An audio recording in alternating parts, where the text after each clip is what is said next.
Bonjour peuple de Dieu, shalom, comment ça va ce matin? Eh bien, je vous souhaite une très bonne fête de la Pentecôte, que le Saint-Esprit de Dieu soit déversé en abondance sur chacun d'entre nous et que nous puissions vraiment entrer dans une plénitude de joie. Amen, alléluia. Ici votre serviteur, le révérend Père André. Nous sommes au 7e jour de notre programme, c'est la fin. Et il y a toujours un début, mais il faut une fin aussi. Et voilà, nous sommes arrivés à la fin de notre programme Béni de Dieu.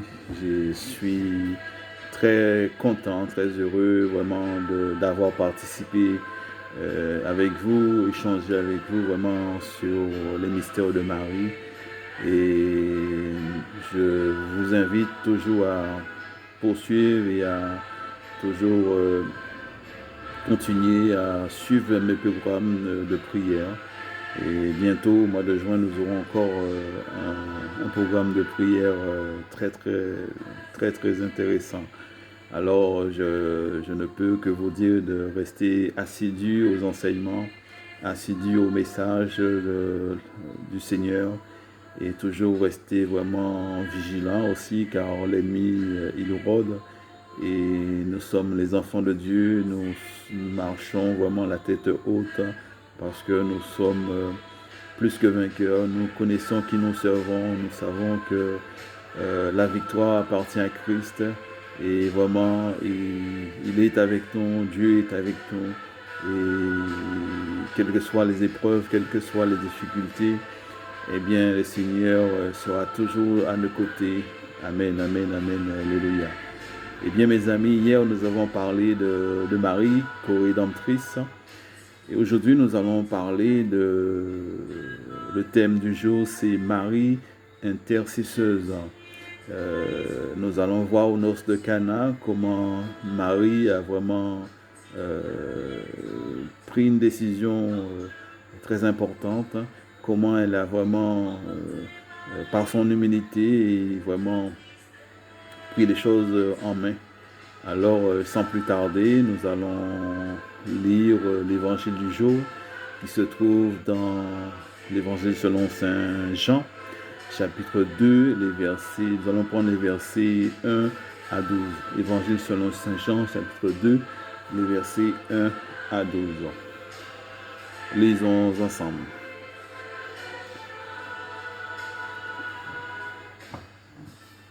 Trois jours après, il eut des noces à Cana en Galilée.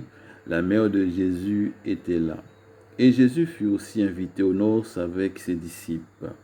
Le vin ayant manqué, la mère de Jésus lui dit, « Ils n'ont plus de vin. » Jésus lui répondit, « Femme, qu'y a-t-il entre moi et toi?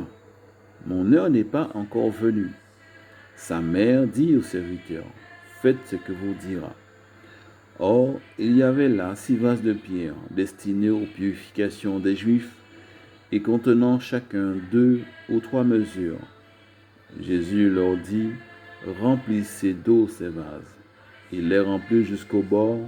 « Puisez maintenant, leur dit-il, et apportez-en à l'ordonnateur du repas. » Et ils lui en apportèrent.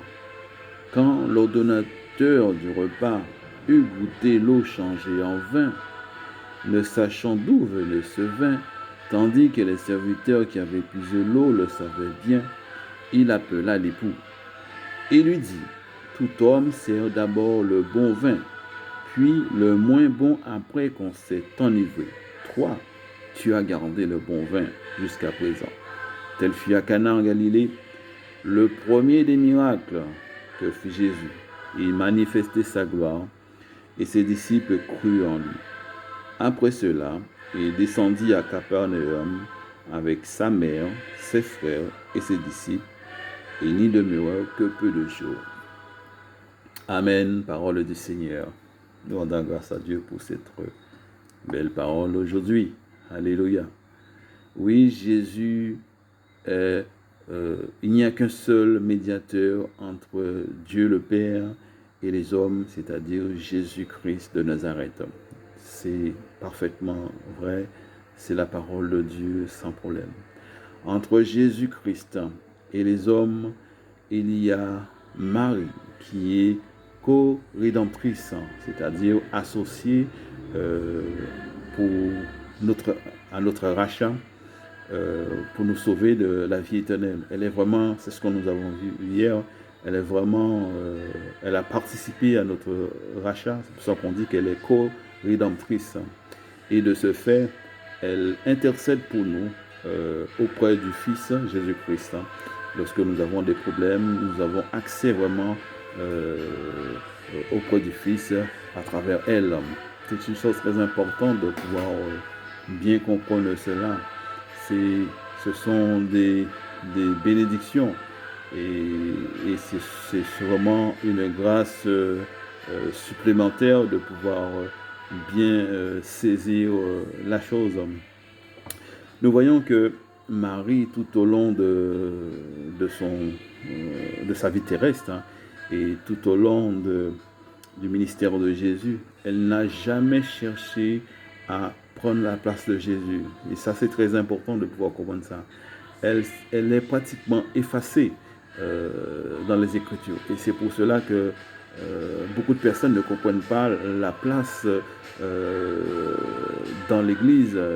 Je parle de l'Église universelle, catholique, orthodoxe, anglicane, toutes les églises qui vont culte à Marie. Beaucoup de personnes ne comprennent pas pourquoi une telle position pour Marie, parce qu'elle est pratiquement effacée. Et elle est effacée, mais en même temps, elle est très importante.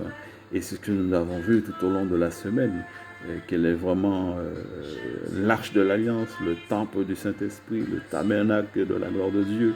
Vraiment, elle est là. Elle est là et en même temps, elle est effacée. Et c'est pour ça que c'est un mystère, parce que il faut entrer en profondeur dans les Écritures pour pouvoir comprendre ces choses. Aux noces de Cana, alors, nous voyons que Marie, elle vient voir Jésus et lui dit que ils n'ont plus de vin. Elle expose à Jésus une situation, la situation de ce couple, des époux. Il y a un problème. De même que elle fait de même pour nous. Lorsque nous la prions, lorsque nous demandons son aide, elle va vers Jésus, elle lui dit, voilà, telle personne, il y a un problème, voici sa situation. Et c'est ce qu'elle a fait aux noces de Cana. Elle est venue vers Jésus et elle lui a dit, ils n'ont plus de vin. Alors Jésus lui répond, femme, qu'y a-t-il entre moi et toi?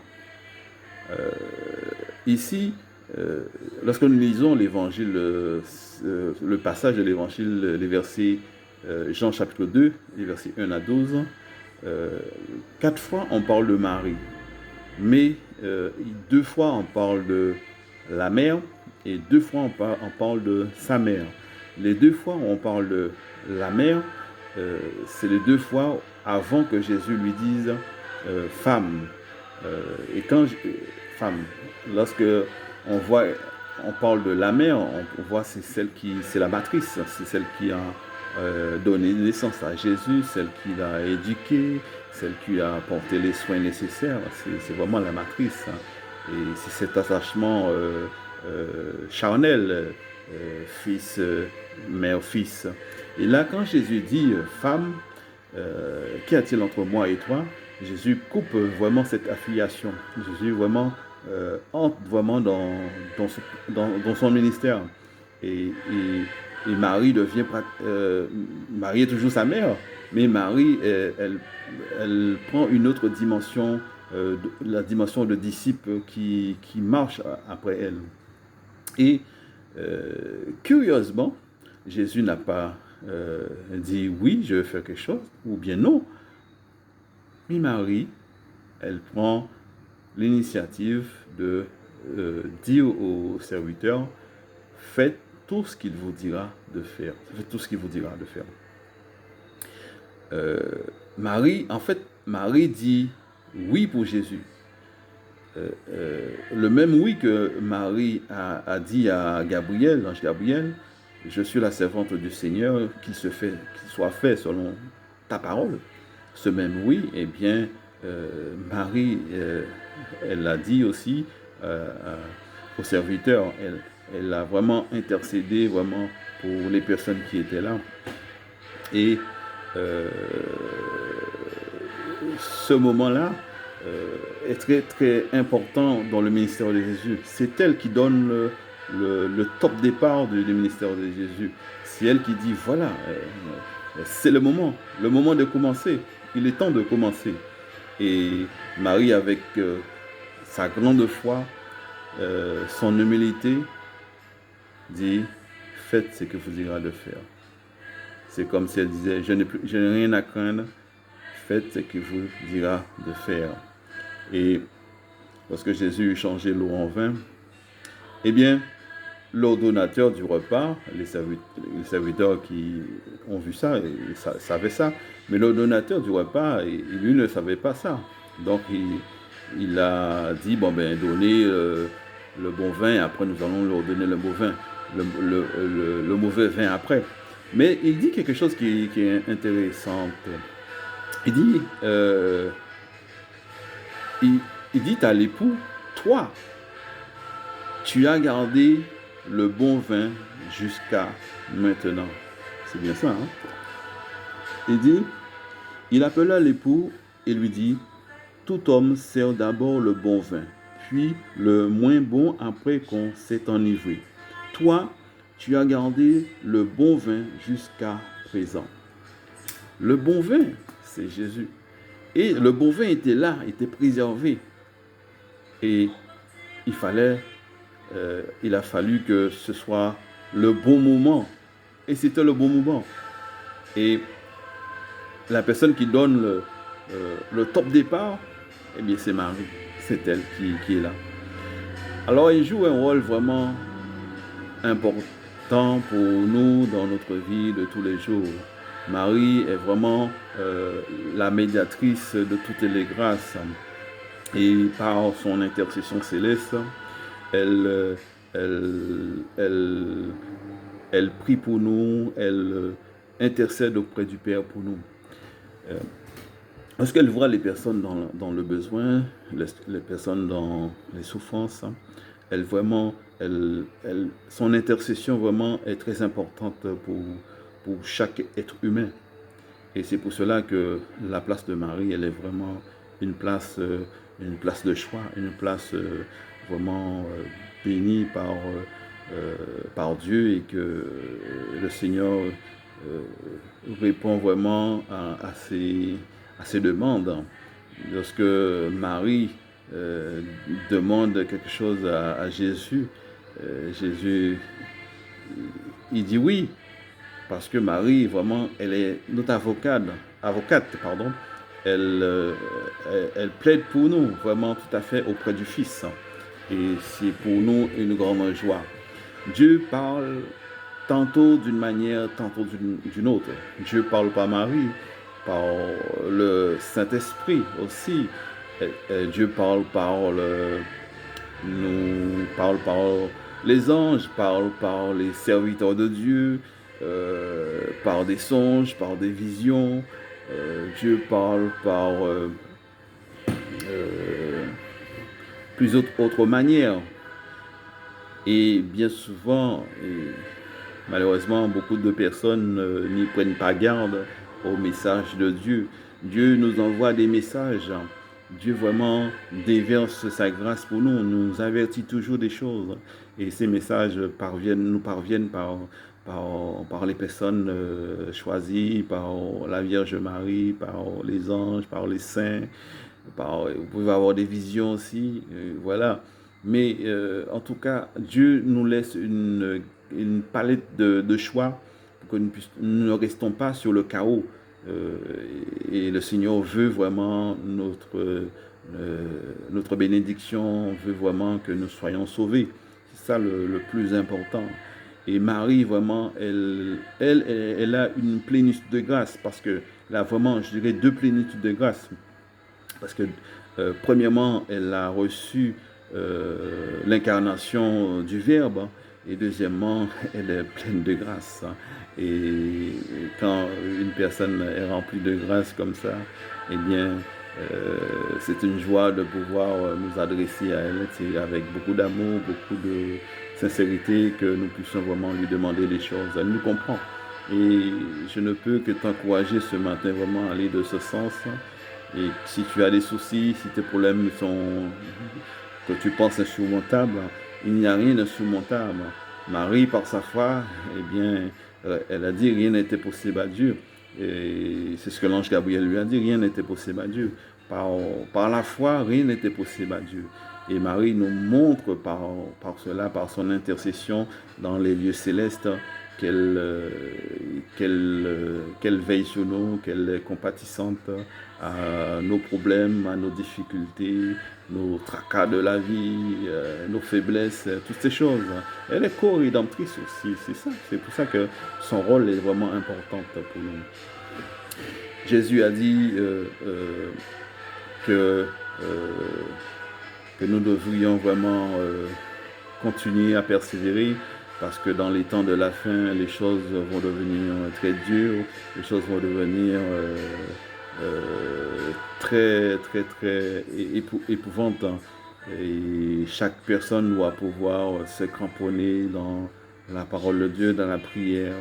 Et chaque fois que je lis des messages de la Vierge par différentes sources, je vois que la Vierge dit toujours persévérer dans la prière, mes enfants, persévérer dans la prière. Et ce sont des avertissements, ce sont des messages de préparation que Dieu transmet par l'intermédiaire de la Vierge. Et la parole de Dieu, elle est là. Et Jésus nous avait déjà averti de ces choses. Soyez vigilants, persévérez, veillez et priez. Et si nous ne sommes pas debout, cramponnés dans la parole de Dieu, eh bien, nous risquons de baisser la garde, de manquer de foi. Et si nous manquons de foi, eh bien, l'ennemi trouve une porte d'entrée et il fera des dégâts. En tout cas, je ne peux, en ce jour de la Pentecôte, demander à Dieu de déverser son Esprit Saint sur vous. Merci beaucoup pour votre participation dans ce programme béni de Dieu, les 7 mystères de Marie. Vraiment, les mystères mariales sont très importants et que chaque personne doit essayer de comprendre cela. Et il faut beaucoup d'humilité, beaucoup de méditation aussi, parce que Marie, c'était une femme qui méditait beaucoup. Lorsqu'elle ne comprenait pas, ou elle voyait les choses, mais elle, tout de suite ne comprenait pas. Le Christ nous dit, Marie méditait cela dans son cœur. Nous aussi, lorsque nous ne comprenons pas, prenons un temps pour méditer les choses entre nous, essayer de comprendre les choses et demander au Saint-Esprit vraiment, en cette période de la Pentecôte, de vraiment nous éclairer. Sans le Saint-Esprit, nous ne pouvons rien faire, c'est vraiment la lumière. Même si la Vierge Marie nous donne des informations, nous donne des messages, mais si nous n'avons pas le Saint-Esprit, nous n'allons pas accepter, pas recevoir le message, parce que nous pensons que ça ne vient pas de Dieu. Voilà. Et c'est important de pouvoir comprendre cela. En tout cas, mes amis, je suis content d'avoir partagé avec vous cet enseignement. Et je dis gloire à Dieu pour ce qu'il fait, ce qu'il fera, ce qu'il a déjà fait, ce qu'il fait, ce qu'il fera dans notre vie. Et je vous dis à très bientôt, parce qu'au mois de juin, nous aurons un autre programme béni, peut-être 2, je ne sais pas encore. Mais ce sera vraiment un programme excellent et merci pour vos encouragements. Je vous souhaite une bonne journée, un bon dimanche, une bonne messe. Que Dieu vous bénisse. Je vous bénis ce matin au nom du Père et du Fils et du Saint-Esprit. Amen. Allez dans la joie du Christ.